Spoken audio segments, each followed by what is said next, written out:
So the second video for Unit 1 is going to cover Section 2.1 and Section 3.1 of your textbook.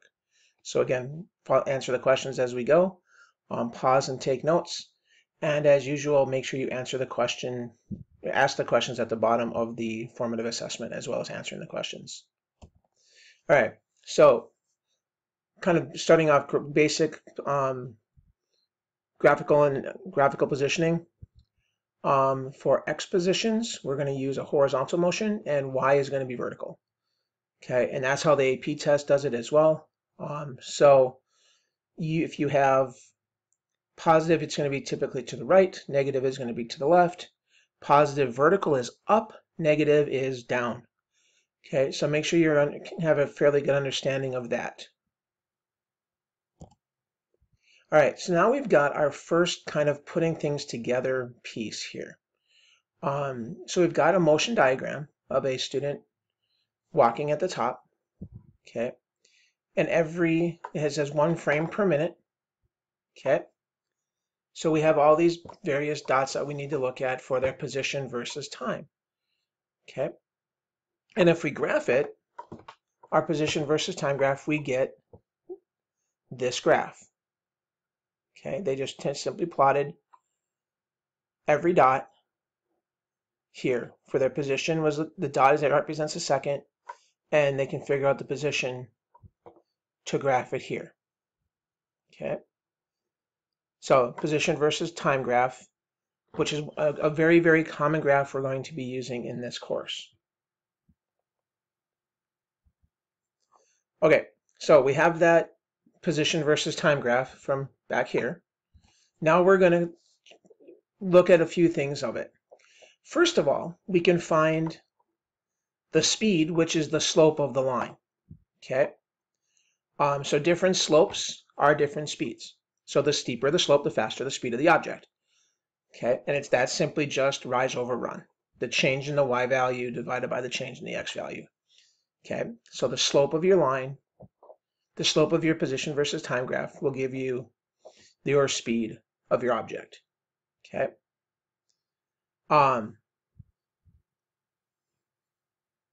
And really that can be seen as the velocity. If you know your positions, you can figure out the velocities of your graph. Okay, so we could actually take all these position versus time graphs and make them into velocity versus time graphs, which you will be doing later on. Okay, so again, we have the velocity here, so we're going to find the slope of this line. The change in your displacement is 300 meters. Your change in your time is 3 minutes. So 300 divided by 3 is 100 meters per minute. That would be your velocity of this particular object for this last segment. This segment and the first segment are going to be different velocities because they have different slopes. Okay, so again, when we're looking at position versus time graphs, okay, the object's position can be looked at by an instant in time. The velocity is the slope. Okay, steeper slopes correspond to faster speeds. And we can look at the direction of the motion by noting the sign of the slope. Okay, positive slopes correspond to positive velocities, and then motions to the right. Negative slopes are left or down, depending on if you're vertical or horizontal motion. Okay, and there are some practice questions that you'll be answering on the formative assessment to help you out with these. Okay, so now we take our position versus time graph, and we can figure out the velocities at each point.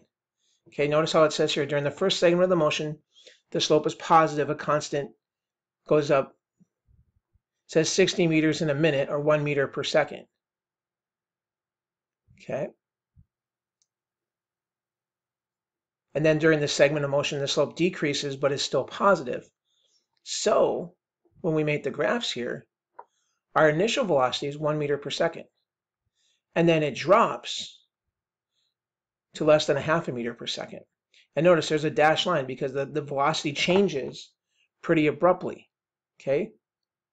And then it goes up to this one at 1.75 or so meters per second. So we take the slopes of each of these lines and that can become the velocities between those time intervals.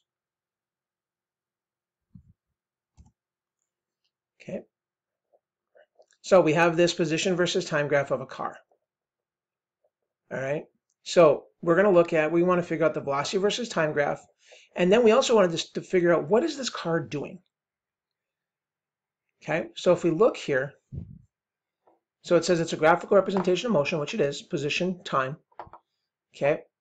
Each of the lines, because they're straight, means that there's a constant velocity, a constant change in distance over time at those given points. Okay. So from 0 to 2, there's a constant speed. 2 to 4, there's a constant velocity. 4 to 6, there's a constant velocity. Okay, because they're straight, not changing slopes in those given points. All right, so from 0 to 2, okay, the car's displacement is -4. Okay, go back and look at this. 0 to 2, we go from a position, 0 to 2 seconds, we go from a position of 0 to -4. So our displacement is -4. So -4 divided by 2 gets us a velocity for that particular 2 seconds of time of -2 meters per second. Okay, now from 2 to 4, the position doesn't change. No position, no velocity. So your velocity is 0 for those second two pieces. The third portion, it goes from -4 to 6 in 2 seconds. Okay, so -4 to 6 is 10 meters. So it goes 10 meters in 2 seconds, or 5 meters per second. So this is your velocity versus time graph for this initial position versus time graph. Okay. Again, they took the slopes of each of these lines and plotted them because the velocity is constant, because the slope is constant in those three different portions.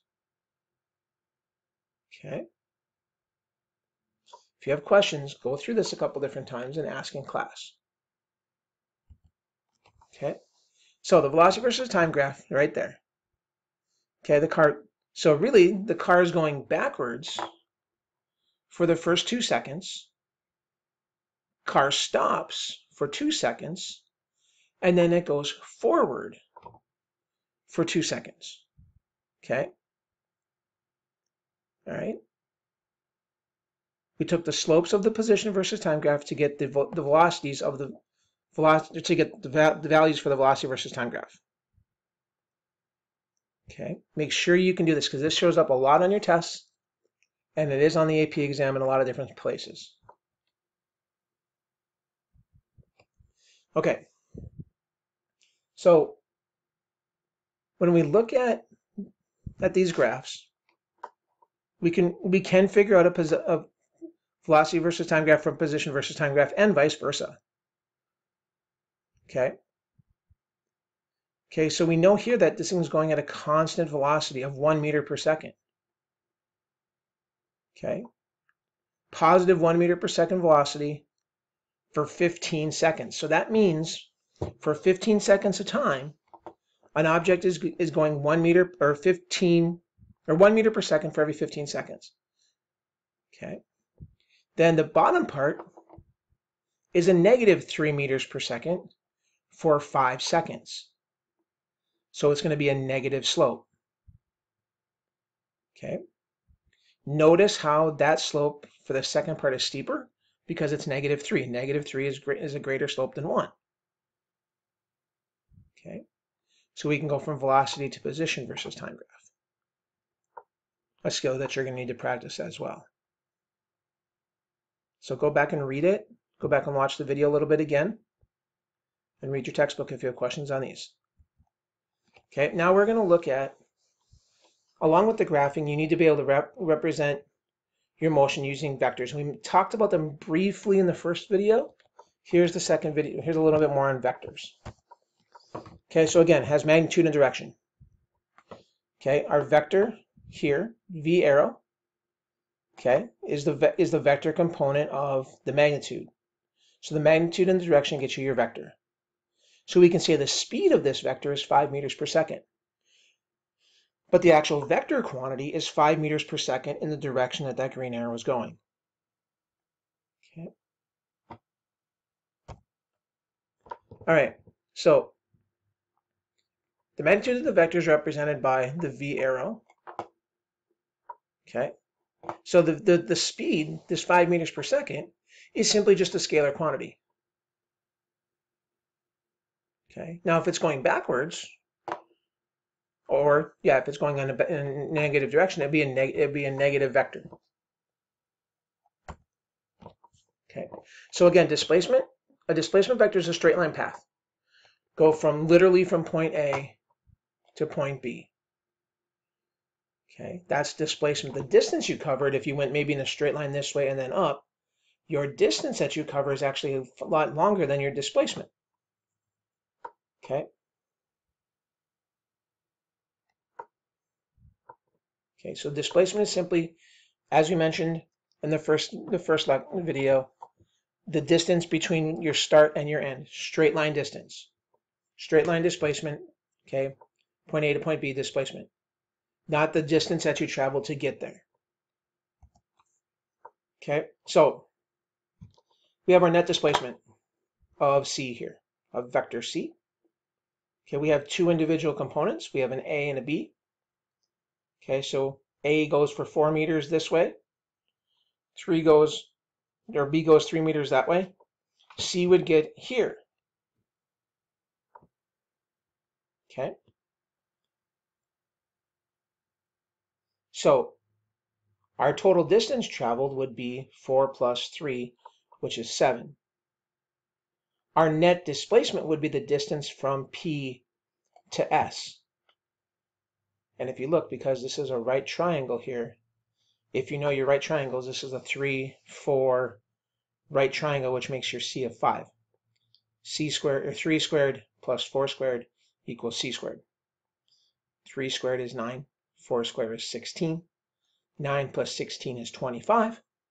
Take the square root of 25 and you get 5, which is C. We're adding them together. They're going in the same direction. We add them together. Okay. Now there's 3 different ways that you can really draw vectors. Okay. We have this thing, what is D plus E? Great, you have no idea. Okay. The one way to do it is called the tip to tail method, where as long as E remains parallel to itself, it can slide over to the tip of D, which is what item B shows here. So we have D plus E goes this way. Or what some students prefer to draw is what's called the parallelogram method. So you just draw basically a line parallel to E, where this dashed line is here. You draw a line parallel to D, which is this dashed line here, and you connect the corners. And this is what's called your resultant vector. Okay, it's the result of your 2 components of your vectors. Okay, that's when we add them. Now if we subtract them, E would go below.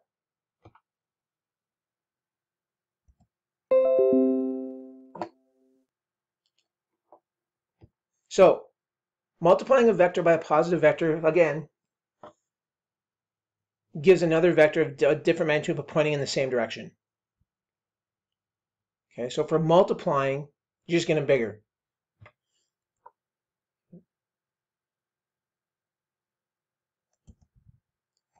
Okay, a vector can't have a negative magnitude. So if we multiply a vector by a negative, it goes in the opposite direction. Okay, so if you have a negative one, one's going in the opposite direction. It's a subtraction, like this one says. A and negative A gets you a net displacement, a resultant vector of 0, because they're mirrors of each other. Okay. All right, so little refresher here on these. Okay, so if we're going to subtract A from B, even though B is going down when you subtract them, B is going to go the opposite direction that it was normally doing. So A goes that way, B goes that way. So your resultant then is the opposite of the initial way B was going. Okay, again, these vector practices on page 67 of your textbook. Also, if you have questions, feel free to ask in class. And that's this section.